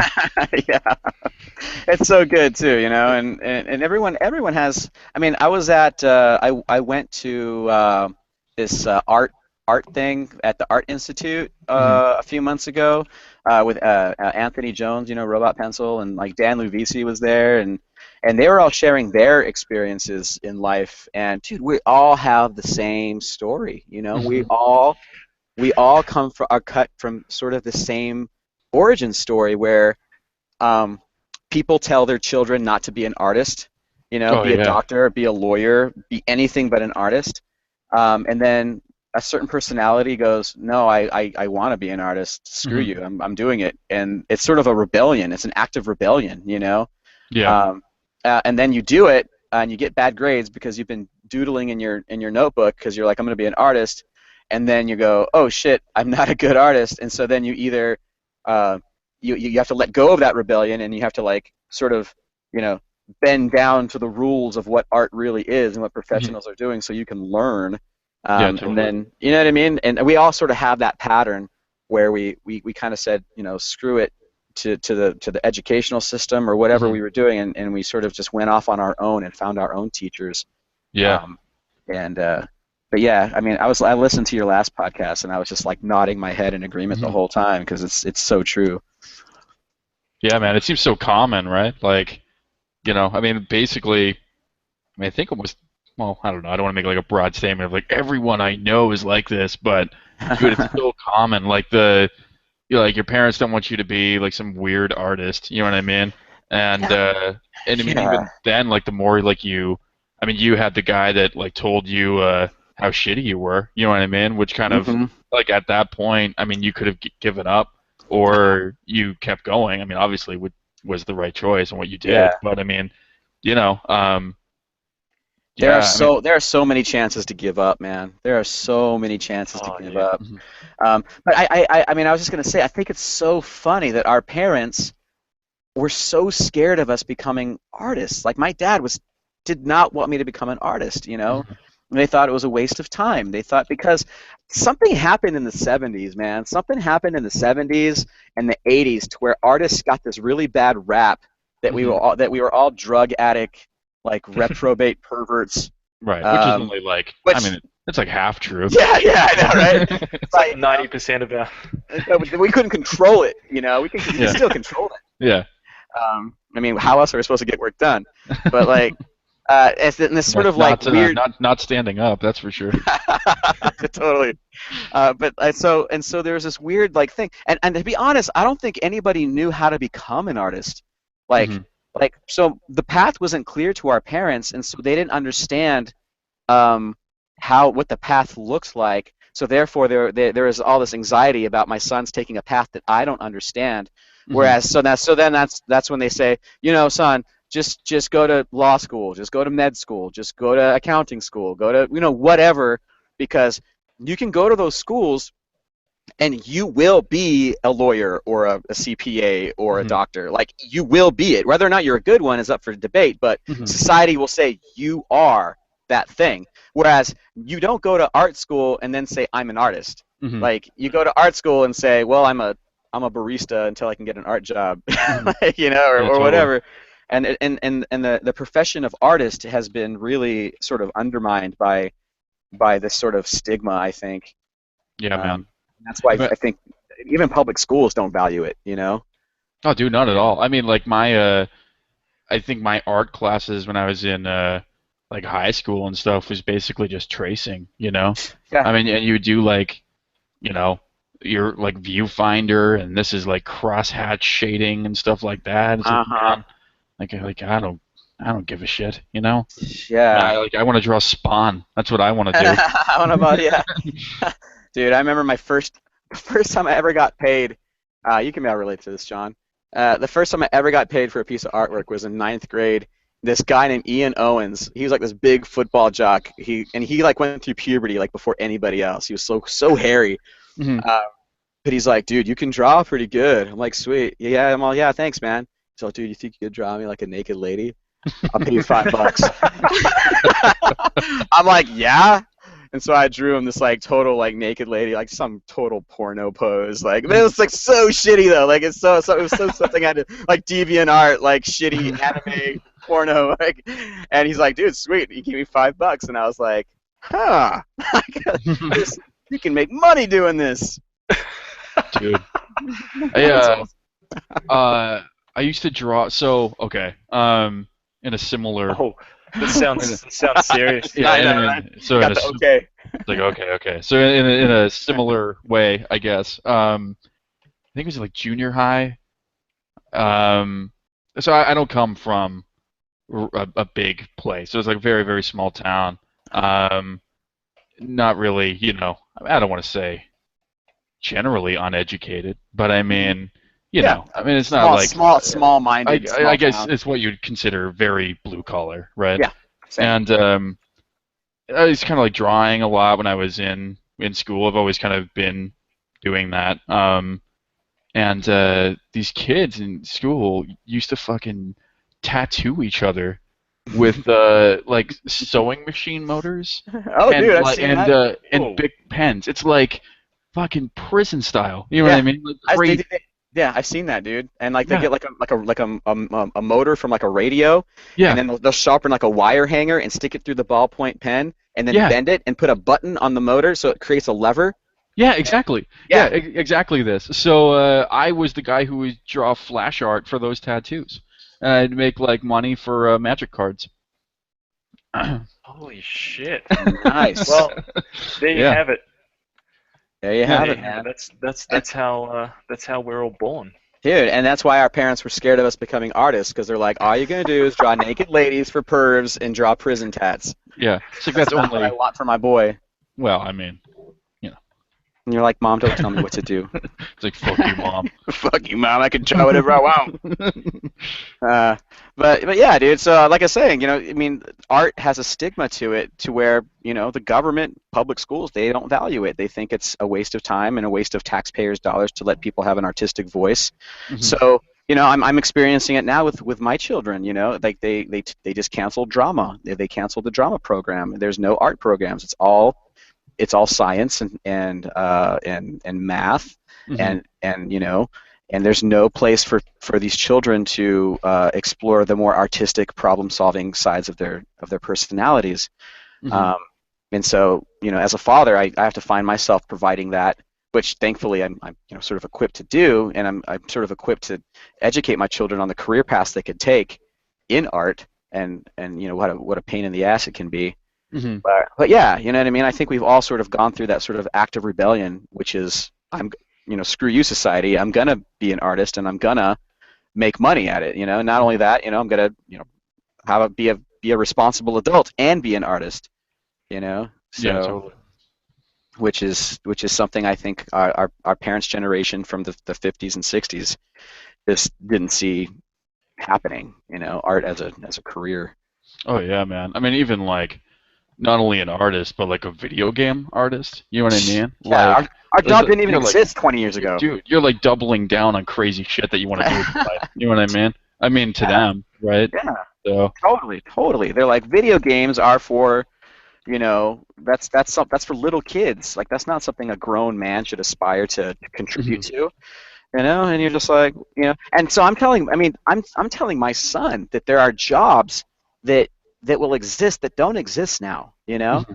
I'm thinking like, dude, like content, like the ability to create content for these for all the new entertainment venues that are coming up in the future, the mm-hmm. demand is going to be huge to understand 3D and to understand special effects and how to make these worlds that people will want to enjoy later on in the future. Like content is going to be a huge market. People who can create content. People who can write stories, people who can make something from their head come to life. Mm-hmm. But we're not teaching that. Nobody's teaching that. No one's teaching how to realize an artistic vision and how to the techniques of how to do that. They're only teaching you They only teach how to be a clone. They only teach how to remember answers, basically. Yeah, just remember. And so. I do let my children play a lot of video games. I let them read a lot of comic books and graphic novels, because I want them to be inspired by what is possible. Hmm. Um, you know, so and honestly, I think comic books are one of the things that got me where I am today. Like the comic books and cartoons were, you know, hugely influential on my development, just in Yeah, terms man. of my storytelling sensibilities and my personal aesthetic of what I think is cool. Hmm. So Yeah, man. I think I'm like basically the same way as like my childhood diet of like comic books and heavy metal and video games. You know what I mean? It's yeah, like yeah, I don't know. I mean, I guess it's never really changed. Like it's always kind of been an influence in like what I want to do. You know? yeah, So that's yeah, and I think it's like yeah, undervalued, man. I mean, obviously it's easy to give it like a bad rap or whatever, but I mean, like kind of teaching kids to have an imagination, you know what I mean? Is kind of what makes, in my opinion, is kind of what makes like a lot of things happen. You know what I mean? It's not like, well, if X equals this and we add that and now we have Facebook. You know what I mean? Like, no, man, yeah, that's not how that happens. It's like an yeah, idea. You know? yeah. Yeah, I think I think sometimes we put the cart before the horse when it comes to education. We give the children the means to engineer something without Hmm. giving them something to dream up first. You know what I mean? It's like, here's engineering, here's science, here's math, here are the tools, and you give them all these tools, and they're like, I don't know what to build with these tools. You know what Hmm. I mean? Rather than developing the dream or the vision first, and igniting a passion for something, and then if you ignite that passion, just like us, we say, dude, I love art, I love 3D art, I want to make a thing. So you get Hmm. into Google, you ask Google, what does subsurface scattering, what is that? You know what I mean? Hmm. And you start, the passion is lit under your own ass. So now your research is all self-driven, Hmm. and we don't teach kids that. And I see it even in art schools. They're Yeah. like, they're I mean, teaching them all this theory, but they're not really teaching them how it applies to what they want to do to achieve their vision. yeah, man. I mean, I was gonna ask you guys because I know like you look at a lot of portfolios as well because usually we're doing you know, the same thing, like Mhm. GDC or, conventions or Yeah. whatever. Yeah. I mean, do you guys see that kind of thing reflecting in like game art schools or, like where you're taught a tool. It's like, well, how do I actually use this tool? You know what I mean? Like that never really is the lesson. At least, like I guess that's kind of what I think. I guess I'm answering my own question first, but you know, um, you see a lot of kids that come out and they're like, I know Maya and I know ZBrush and stuff like that, but it's like, Hmm. just because you know like the software doesn't really mean that you You're know how to use qualified. it. Yeah, yeah. Exactly. Yeah, I see that. I think that's my number one critique of art schools in general is, dude, I got a private message on Facebook the other day from some guy from my gym. It's always some dude who's concerned for his nephew. Hmm. And it's like, he's like, hey, my nephew just graduated this art school, or he's graduated school in graphic design or whatever, and he wants to get into video games. Can you look at his portfolio, and can you give him some tips? I'm like, Hmm. okay, sure, bro. And so I look at his portfolio. It's nothing but architectural type rendering stuff, Hmm. just like buildings and houses, and very boring stuff that was just a school assignment for the teacher just said, hey, here's how you use V-Ray, and here's how you use Maya shaders, and we're gonna make a house. And so they're like, oh, I know Maya. I'm qualified to go make video games at Blizzard Hmm. or at Riot or at Valve or Insomniac or whatever. And I always liken it to like building, like architecture stuff. Like you know how to put a hammer. You know how to use a nail and use a hammer and hammer a nail. Like anybody Hmm. can learn that. But just because you know that doesn't mean you're now qualified to like build a mansion. Hmm. And so these kids, they're just like, they know how to put hammer to nail, they know how to turn a screw, but they don't know how to build something beautiful yet. They don't know how Hmm. to use that to express a vision. And so I see a lot of portfolios that are just really boring schoolwork, And I'm like, well, what do you want to do? They're like, I want to make characters. Well, you don't have a single fucking character in your Oh portfolio. man, that's the Sweet. worst, You dude. know? Like people coming to you is like, well, I want to be a character artist. Here's a car. It's like, Yeah. you And I'm know, like, yeah, and not that you won't make cars, but like, you yeah. probably shouldn't be like leading with this, you know? Yeah, and my heart goes out to him because I went through the exact same thing. You know what I mean? I had all Mhm. this stuff, and this guy had to tear me a new one, and and it changed my life. Mhm.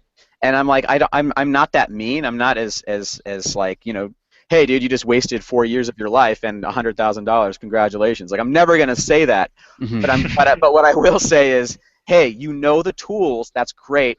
Now you need to take a year of your life. Go get a job at Subway. Go get a job at wherever, Discover Card.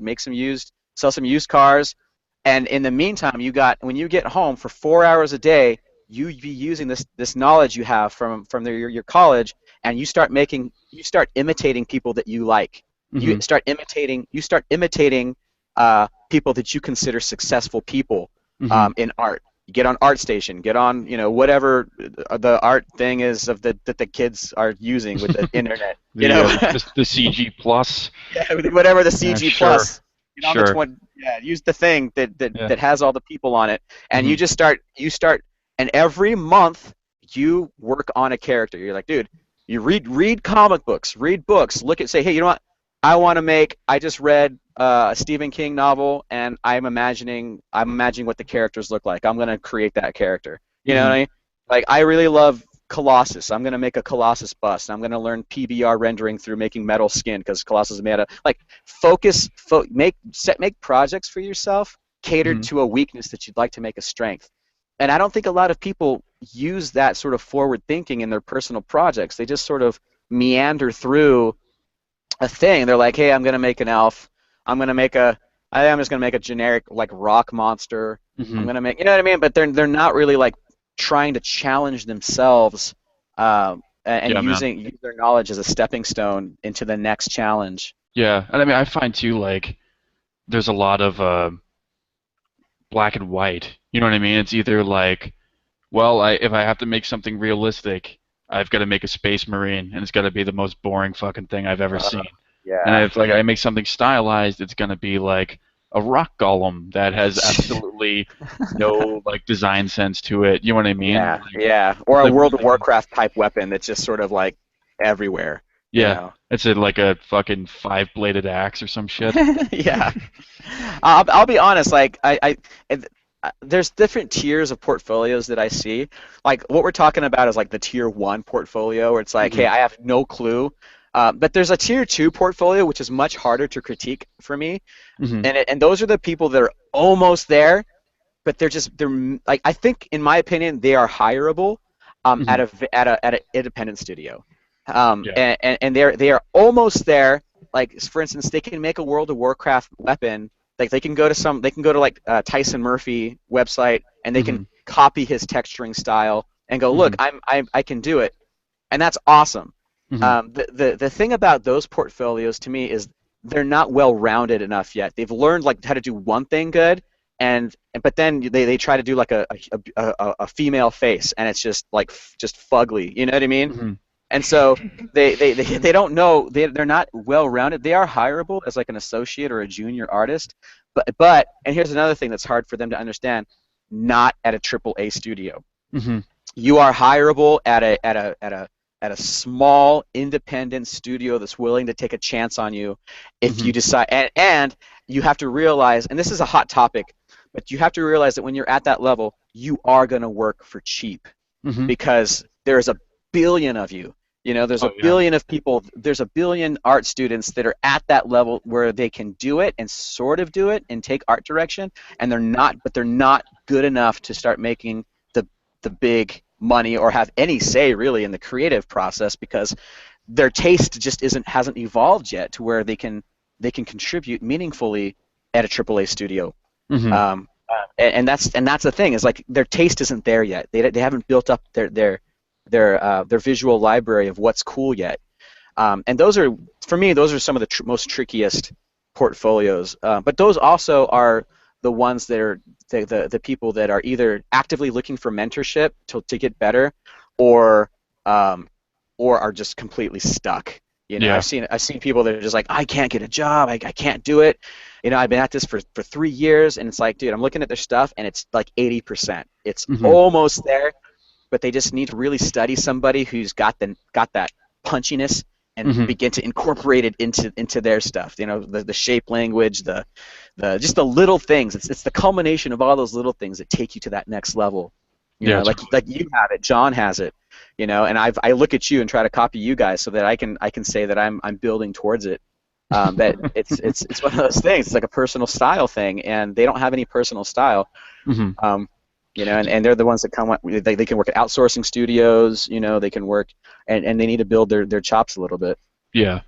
Do you think it like I guess do both of you guys think that okay, so when you go to school generally, if I'm remembering correctly, and I think based off of like what I've seen from a lot of like portfolios that like I review and stuff, like I mean you still have to get a general education on what making game art is, right? So you end up learning animation and you learn lighting, you learn environment stuff, character stuff, rigging, all that other whatever, right? Hmm. So do you think like that's valuable, or do you think that I mean, would it be more valuable to just focus on like one discipline, or is this more of like a you wouldn't even know like that's what you want to do, right? Because I mean, I ended up like, as you already know, but I mean, I ended up dropping out because my school wouldn't let me just do characters, right? Like Hmm. they like I had to pay to do storyboards and stuff like that. So, Yeah, um, yeah, that's a great question.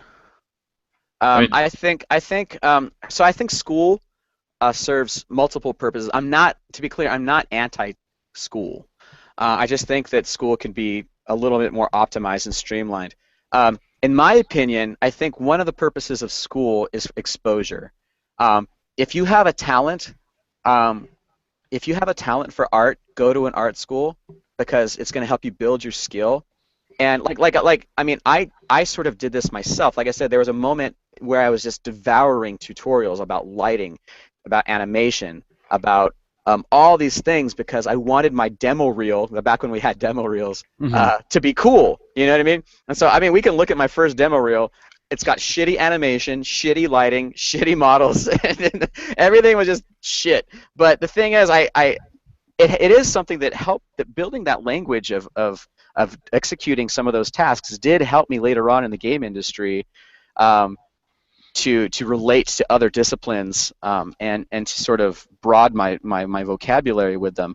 Now, if my school is forcing me to go deep on those things and I don't want to, that's a different thing. I don't think that that's particularly the right way to go.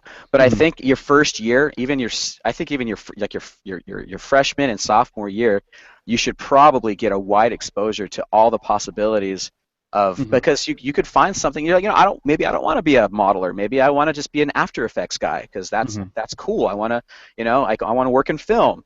Because when you're that young and you're going through school, your mind can change very, very fast. Yeah, Um, totally. but if you're a senior and you know what you want to do, or you're a junior, I think you should definitely be like, you know what? I tried lighting, I tried animation, I tried particles, I tried all this stuff. I don't want to do that. I want to Mhm. be, I want to be, I want to be like Grissetti, Mhm. I want to be like Furio. That's what I want to be. And then Mhm. your school or your teachers should then facilitate that for you. And if they're not, if they're like, that's really cool, sorry, but you have to understand how to make, I don't know, Mhm. how to build a rig. You're like, I don't want to learn that. Mhm. And that's usually when people like us drop out and they Yeah, go, totally. that's not what I want to learn. You have nothing for me. I'm out. Well, yeah, 'cause I mean, it's not even like you got to learn how to build a rig, which can really just take like a day. You know what I mean? It doesn't Yeah. take a ton to like read a tutorial and get a basic understanding of what you'd be doing. But Uh-huh. man, you end up spending like weeks. You know what I mean? Like classes and classes with some teacher that, I mean, I guess I'm probably more anti-school than you, but some teacher that's like reading from a book, just like Uh-huh. that you could buy online, and like you're Yeah. paying money for that shit. That's stupid, man. Like, Yeah. I mean, by that time, I think you're grown up enough. You could probably No doubt. decide what you want to do, right, and just not waste your time Yeah. doing shit that you'll never ever do ever. Yeah. I think you're completely right. Yeah. If I ever caught I never did. I never did. That never happened to me. I never caught my teacher just like reading like 3D Total and then regurgitating it back to me. You Hmm. know, if I ever did, I would Oh, dude, I definitely, did. I did, dude. man. I had like one of my Photoshop teacher did that. Oh my gosh. Can you imagine, man? Like being read a Photoshop manual? And you're like, bro, I'm $20,000 in debt for this shit. Yeah, yeah. And it's Yeah, not even like you've read something 100 times and you remember where it is. This is yeah, like, you know, yeah, and then press whatever fucking C to begin the crop yeah. tool and just walk away. Yeah, and here's something. I mean, I did a podcast with one of my buddies, Rob Brown, a few like last a few months ago or something. But I said that, and I said this in his podcast as well. But the thing about school that we don't get in, or the thing about American schools, you get this in the French schools, you get this in the European schools, but we don't get it in Western schools, and that is grading students on their taste, Hmm. grading them on their aesthetic tastes. Hmm. Um, in American Western schools, we can only grade them on objective criteria, i.e., like for example, can you push the buttons? You can Hmm. push the buttons, hooray, you get an A. You Hmm. know, not can you make good art, because that's a subjective subject. It's like what one teacher thinks is good art, another teacher thinks is total crap. Um, and so we have this system where the teacher is not grading on whether or not the student has a very strong aesthetic and will be employable at one of the big studios. They're grading them basically on, can you push the buttons? You can push the buttons. Congratulations, you know Maya. And then they go, I know Maya. I can get a job at Pixar now. It's like, no, dude, no, that's so wrong. Whereas, you think about the art schools of the past, in France and these great institutions, and you would go to a master, and the master would tell you, dude, you're putting the paint in the brush and you're putting on canvas, but it's not art. Hmm. You should probably quit. There's Yeah. no hope. There's no hope for you. Go be a dentist. And that would happen. And we don't do that anymore. Like, I think also school should be a place where someone should say, hey, dude, um, this is probably your passion, and that's great, but you're just not hitting it. You're Yeah. like, you're gonna have we don't give them the truth and say, um, you're probably not going to be employable for a few more years even after you graduate. Hmm. They fill them with all this like false hope, and so then people get really sad, and then Yeah, they totally. come to GDC and they have sad faces. Yeah. Well, that's actually something that we talked about on the last episode, right? Just really briefly at the end was kind of that whole thing, and dude, it's like I said. I mean, like using Lena as an example again, like it was the whole thing, man. Like I went through that entire thing um, with her, and I think she was like that prime example of being that student who just graduated and was just like, yeah, I got this, man. This is what I'm gonna do. Hmm. Like, it's gonna be awesome, and I can do all this stuff. And then it's like, I had to be that person to be like, actually, nah, man. It's just You're you way just need, off. yeah, dude. It's like you actually need to do all of this stuff. And what about this? Like, why don't you unwrap this thing over here? And it's just like, what? Like, what? Hmm. Oh What do yeah. you mean? Like, how do I lay this stuff out? And I'm like, dude, what the? Like, this is some real fundamental game art stuff, man. Like, how are you missing this? Like, how are you Mm. missing the capability? Like, what actually went down? And it was just, not to nail like any given school. It was just like I was constantly amazed at how little she knew about real, like, fundamental day-to-day stuff that any of us would have had to have done for the last 10 years. You know what I mean? Hmm. Yeah. And it's like, how do you sort of come out of Well, how two, do you, 3, 4 years worth of schooling dude? How do you pass a nationally, possibly internationally, like recognized class like this? You know what I mean? Not knowing like basic industry standard stuff, Uh-huh. right? Isn't that ridiculous? Yeah. I don't know. I haven't looked into any other career really, but I would imagine if you went to school, they would give you the basic knowledge to start day one and be productive. You know? Yeah. Mm. Yeah. Yeah. What was I gonna say? I was gonna say something. I forgot. have have like either of you guys like like flat out told someone that there was no hope? I'm a firm believer that there's always hope, Mm-hmm. but hope needs time. My main thing, instead of saying there's no hope, I usually tell people to be patient with themselves. Mm-hmm. Um, and they're like, well, I need a job, and I'm like, well, dude, just fucking go work at Papa John's for a little while, bro, because Mm-hmm. it's gonna be a while. It's gonna be a while, Mm-hmm. and then they have to really search within themselves. Do they want to stick with it? Do they want to sacrifice? Or should they just go to dentist school and be a dentist? That's a secure Mm-hmm. job, you know. Go do braces and stuff. Like, Yeah, yeah. dude. I found that to be awesome. Like I knew that at that stage when I was like totally shit, man. I ended up I ended up in some working at the back of like a roadworks place cleaning fucking like road tar off like those stop go Yeah, man. lollipop signs, man. Like doing just the dumbest, most horrible jobs, but because it required like zero brain function the whole day, dude, I was like, oh man, sweet, yeah, so I'm gonna do this, and I was like building like game ideas in my head, and I was like, oh, then there's this Yeah. guy, and he comes along and he kills that guy, and I was like just doodling in my little breaks and stuff. Mm-hmm. But Uh-huh. I thought that was great, man. I mean, Yeah.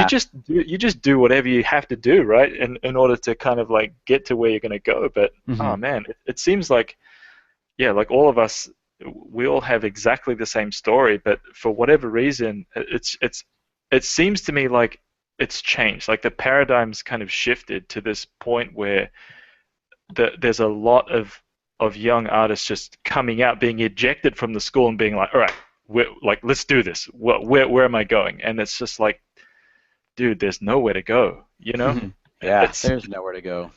Yeah, That's man, and it's like this cold hard realization that there's actually nowhere to go, man. Like you need to put in that time, and you need to have been able to develop that that artist inside you, and have been able to put that out there. Because if you've just got the 10th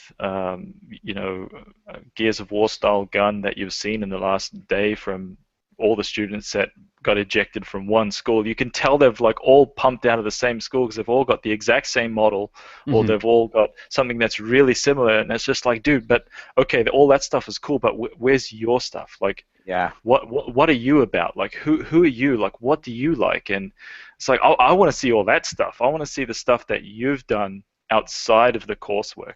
Like, where's your inspiration, and where's your art, man? Like, Mm-hmm. and it's just not there. It's gone. Like it's empty, man. It's vacant. Yeah, So like they haven't found like an identity yet, you know? Yeah, yeah, yeah. yeah. I think so. I think that so when I think back to how I developed my identity, it's because I took Brian Bobo as my mentor, Mm-hmm. Mm. and he was my identity for a long time.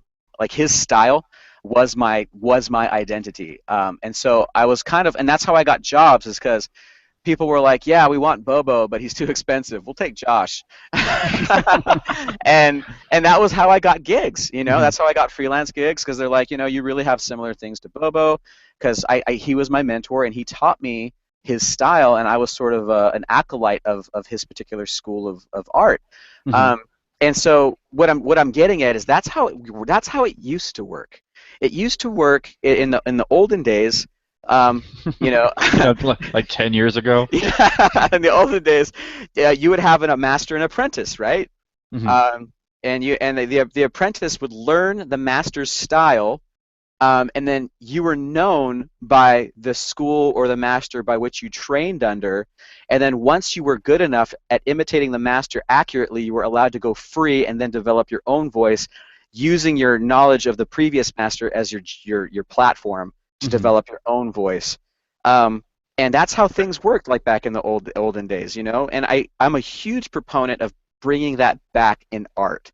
Mm-hmm. There's not enough mentor apprenticeship type organizations that can give students a legit accreditation for studying under a known professional. Mm-hmm. I feel like that should really come back, because art schools are the sort of format, the art school college academic format is not really giving students any justice, Hmm. in my opinion. So I think that's brilliant, dude. I think like just the way that you put that is it's very eloquent and spot on, man. Like I mean, and that's pretty much exactly what I've tried to do with Elena. It's yeah. the exact same Well, thing, yeah, man. no, I'm just like, Lena's a John clone, bro. Like, but that's okay. That's okay because she's making kick-ass work, and once she nails your style and she understands why you're making the decisions that you're making, and she understands that, then she begins to branch out on her own and go, well, John does it this way. I want to do it this way, and it's justified because she has the knowledge to back it up. yep. And then you have, you know what I mean? And that's how art evolves. You know, Hmm. that's why you can trace, the old masters. You can trace their lineage back through the ages to who they learned from and who they learned from. Mm. And I feel like that's something that we've lost in art to some degree. Yeah. And Disney tries to do it like, so you look at like movie studios, they sort of have that, you know what I mean? Like there'll be an artist or an animator and he's like, yeah, I learned under this guy who worked on this, and like, you know what I mean? And you'll be like, Hmm. and then as soon as that guy, the artist or the animator says, oh, he tells, oh, you learned under so and so. Okay, now I have an expectation of what I can expect from you, which will be something very similar to the guy that taught you. Mm. And then that expectation is then delivered upon, and it's extremely helpful, to have that sort of system in place for artists. But these days, it's like, hey, I went to Art Institute or I went to some college, and it's like, well, who was your instructor? I don't know, some no-name guy. Hmm. Okay, so well, it's a total mixed bag now. I have no idea what your capability is Yeah. or what you were taught. Well, I mean, in this case, it probably wouldn't even be a master of, not to be a dick, but it wouldn't be like a master of anything. You know what I mean? Like, Yeah, Be a graduate generally, student from yeah, I last mean, year's in. yeah, exactly, right? I mean, usually, uh, people that are mastering their craft are gainfully employed. You know what I mean? Like, yeah, and like if that's unless like you really want to take on a mentor, like mentoree or whatever, like hmm you'd have to give up your career to do that, like 100%, right? And I mean, yeah, it's not like you can really like bring in, you know, Josh Singh Jr. and like, teach them at the desk, right? yeah, that's true. I think that there's something that we don't want to talk about here, and there's an elephant in the room, and that's like, hey, dude, why are there so many bad students? Hmm. Because there's a lot of bad teachers. Yeah, that's You true. know, Well, and it's that's dude, it's and that, bad and that teachers and it's like a bad system, and it's a bad like system. Yeah. I mean, I mean, whatever, dude. I'll end up going on a rant, and I think we're already at like 2 hours. But Oh shit. Okay. I mean, I mean, it's like a private business with Yes. no uh, repercussions of being shitty. hmm You promote students that are passing a class that they can't fail. They can't hmm get a job in the industry to actually learn like real skills that you use in a day-to-day basis to actually hmm make games, Yeah. and then they teach more students the same cookie cutter shit that they learned. Yeah. I mean, there's Yeah. no like real knowledge. It's learning Maya 101, hmm um, and then good luck. Thanks for paying us. Or yeah, or even more confusing for employers is like the group project mentality. It's like they Hmm. come to you with this game that they made, and Oh, you're like, dude, oh, you you oh made this game? you were the art director? That's great. Yeah, totally. You made this game? Oh, dude, I really love the models. Oh, I didn't do the models. This other kid did the models, and you're like, well, show me that guy, because Yeah. he's the one that's going to Yeah, get this it's like, job. well, what did you do? I was the project manager. I was the So, pro. so wait a minute. You paid a school 80 grand to be the project manager for a team of people making Yeah, games? yeah, it's rough, man. Oh, dude, it's fucking great. It's insanity, dude. So yeah, again, like you see a lot of the mentorship stuff starting to pop up, but it's all sort of these independent guys, just Hmm. whether through Patreon or Yeah, man. whatever gumroads. But I mean, those things aren't effective, yeah, I mean, like I did one, and I mean, it went well, but I mean, I think it did have the same problem. Like if I were to do it again, like I would try doing what you're saying, like giving people man, how do I put this? Like giving people like free reign to do whatever, and then just kind of like, nudging them along isn't the same as like do this, like do it in this style, And I think I think Leslie's might actually be more like that, where it's like and like, the hazardous boot camp or whatever was like that too, where it's like, do this kind of thing, do it this way, and like you learn like really like the best parts of like from that artist, right? Yeah. Yeah. Versus just like the general, like, well, this is what you do. It's like, yeah, okay. It's like, yeah, but you're not really learning it. You're just kind of learning this like one lesson versus like a method, And I think back to how Bobo taught me, and he taught me in that way. He's like, dude, make your knuckles like this. Make your hands posed like this. Make your eyes spaced like this, because it looks. And I'd say, why? And he's like, because it looks cool. And I go, oh yeah, it does look cool. Good enough. You know what I mean? And he'd always say stuff like, you know what? There's gonna be a lot of people that want to like, talk shit about your art, but like nobody can argue with badass. If you're gonna just make it as badass as you can, and nobody will argue with it. Well, there will people that will be argue with it, because I've had people argue like, that's not badass enough. You know what I mean? Like, but when it comes down to just making something for your own pleasure, like always just try to make it the best that you can. Because it's a reflection on you, man. It's a reflection on your skill level, and like we said at the very beginning, you gotta, when you've been in the industry for so long, you gotta sometimes just come out of your cushy job and do a competition and say, I'm still relevant, I'm still learning, and there is no art is something that's constantly moving. You have to always be there. You're gonna or you get left behind really fast. I mean, I think about all the dudes who did like sprites like back in the Atari days, like those dudes like left the industry. If you do some research, a lot of them just like they're like, oh, I can't do 3D. Like 3D was the big, like when Nintendo 64 came out and PlayStation, that was a huge culling of video game artists, because they were like, I don't know how to do this. This is scary, and so they did other things. And things are coming around now that if you are just doing hand-painted textures, which is awesome, which is cool, and there's a place, but if you don't expand your repertoire, there's a very real chance that if you've been in this industry for 5 years, you could be left behind if you're not. Yeah, man. I mean, time will pass you by, right? Like. Yeah. Totally, man. Cool, man. I mean, do you guys want to like wrap this up? It's already like 6. I think you've probably got some birthday celebrating to do, right? Yeah, I don't even know if my wife's back yet. She might be. I don't even know. You've just been downstairs talking to yourself for the past 2 hours. I know. My kids are just like burning food in the kitchen.